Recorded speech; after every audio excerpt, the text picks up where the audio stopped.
Well, let's have a little discussion about kitchen safety. Now, as you probably know, I like to fry in lard in a pan. And what heats up the pan? Well, it's fire. Fire by itself is not a bad thing, but put something flammable near it and it can be really bad. Now, although it is a rare occurrence, what happens when somehow you overheat your kitchen stuff? Maybe your fryer catches fire, who knows? Well, the first sign you're going to find in a kitchen is smoke. If you see smoke in your kitchen, you got a major problem. You need to get in there and turn that fire off, and that at least can sort of prevent a disaster. Now, what if you just totally forgot about it? Maybe you fell asleep, maybe you got distracted. Things get way too hot. Now you have fire coming out of your pot. And if you're going to be deep frying like I do, you could have hot, flaming lard, which, as you probably know, wouldn't do so good when you have wooden cabinets. You know, there's wood. Look at this. This is just thin plywood. So if this stove catches fire, it's going to travel up this, all the way up, and within a very short period of time, this place will be a complete disaster. All right.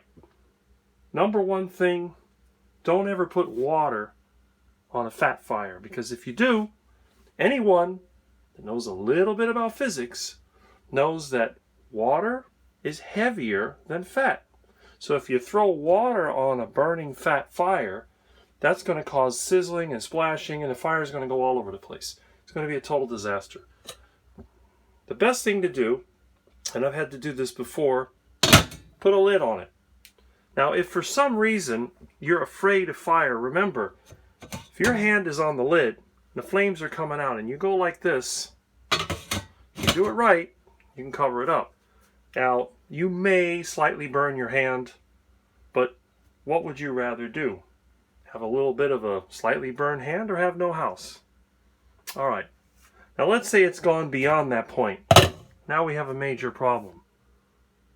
You're going to need one of these.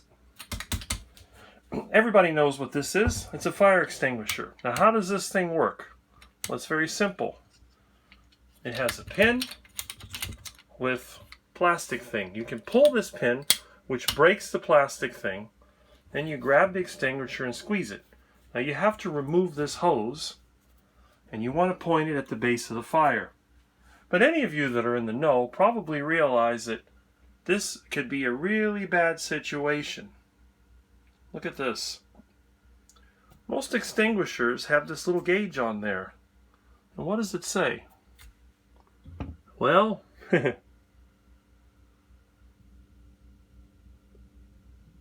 don't know if you can read that. This is supposed to be in this little green range right here. This is where you have enough pressure. This extinguisher seems to have slowly leaked out. That means that even though the pin is in there, it's never been touched, when you go to use this thing, you may squeeze this handle and maybe a little puff comes out or maybe nothing at all. Now you're in really big trouble. So one thing that I need to do, and I've been neglecting this, I need to either refill this or get it refilled. Now again, in the carnivore space, we talk about recipes, we talk about meats and stuff like that. We don't really think about this. But when something does catch fire, you're better off being able to handle it yourself. I don't know when was the last time this thing was inspected, but it's been a while. I don't think this has been touched in years. So anyway, because I'm poor and I probably can't afford to get this properly refilled, I'll go ahead and disassemble this, take the valve off, clean it up, make sure that the seal hasn't dry rotted, make sure that the powder inside is still dry, probably dump that out, strain it out, dump it back in, and refill it with some carbon dioxide from a carbon dioxide tank. But for a normal person, you could probably find your local fire extinguisher shop to recharge it for you. It's very important if you ever decide to use one of these, make sure you know how to use it And of course, check this. If you can afford it, it might be a good idea to practice. Get a hold of one. Maybe you can get a used one cheap somewhere. You're going to end up recharging anyway. Start a fire in your grill or someplace safe, and then figure out how to use this to put it out. They're very effective, and if you can get to it before the fire grows, you can have minimal damage or none at all. And also, one thing I've seen an advertisement now for fiberglass blankets, and that seems to work for some people. In the old days, they were asbestos, but you know, today asbestos is not a very popular material. But if you get one of those, then you could simply throw it over this fire, and that would be it. Now again, most stoves, they have, like this one, there is this metal hood. The bad thing is that this one actually vents up to the roof. So if a fire did get started and there was a lot of grease up in there, that could travel up through the wall, and that could be even worse. But again, if you don't want to have a kitchen disaster, the smartest thing you can do is don't cook when you're distracted. Don't cook when you have other things going on. And when you use low temperature cooking like I normally do, your risk is very low. I can put this in here for half an hour with the lard and the fried chicken, and there's no problem. And I've never had a deep fat fryer myself. The only time I've ever had to put out a kitchen fire, believe it or not, was at a friend's place, and they were cooking in a pan with vegetable oil, and somehow it overheated.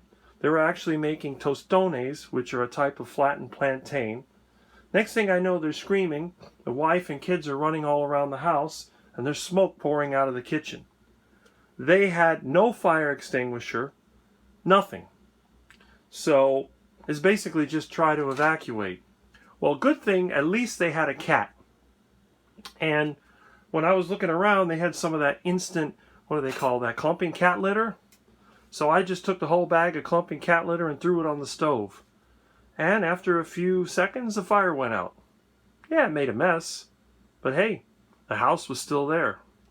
So anyway, for you carnivores, remember, safety is important.